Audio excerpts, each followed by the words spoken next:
সুপ্রিয় দর্শক শ্রোতা সবাইকে আসসালামু আলাইকুম। আজকে 3 তারিখ। আজকে জানিয়ে দেব আপনাদেরকে পেঁয়াজের বাজারের সম্পর্কে।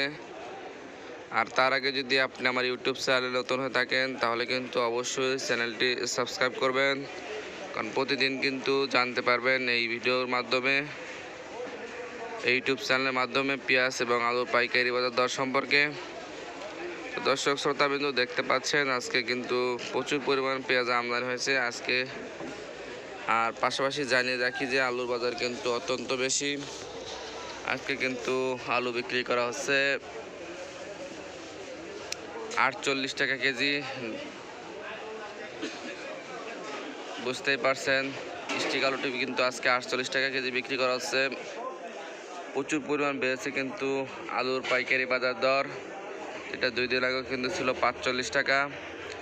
প্রতিনিয়তই কিন্তু বেড়ে চলেছে আলুর পাইকারি বাজার দর।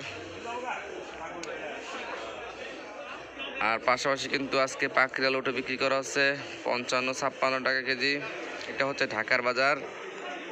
আর সর্বোপরি বলা যায় যে আজকে কিন্তু পেঁয়াজের বাজার আরও বেশি।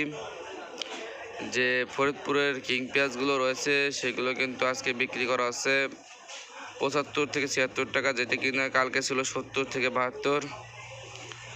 আর পাবনার যে পেঁয়াজটি সেটি কিন্তু বিক্রি করা হচ্ছে আজকে 77-78 টাকা। এবং রাজশাহীর সবচাইতে ভালো মানের পেঁয়াজগুলো বিক্রি করা হচ্ছে কিন্তু 78 থেকে 80 টাকা। সর্বোচ্চ কিন্তু বাজার চলছে 80 টাকা। তো বুঝতেই পারছেন পেঁয়াজের বাজার কিন্তু অত্যন্ত বেশি, আরও কিন্তু বাড়ার সম্ভাবনা রয়েছে। তো পরবর্তী আপডেট জানতে চাইলে অবশ্যই চ্যানেলটি সাবস্ক্রাইব করবেন, পেজটি ফলো দিয়ে রাখবেন। ধন্যবাদ সবাইকে সম্পূর্ণ ভিডিওটি দেখার জন্য।